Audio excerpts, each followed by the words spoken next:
Yan. Kumain ng ice cream si Ru. Dito kami sa Barangay Nyogan.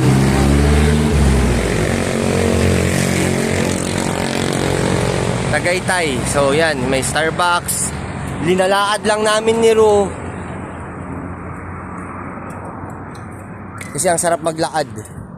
Bumili lang kami ng nilagang baka. Daddy meal to, daddy meal. So kung gusto nyong magbakasyon sa Tagaytay, dito kayo sa amin sa John's and Emden. Yan yung mga kapitbahay natin, mga Starbucks. Bro, come here.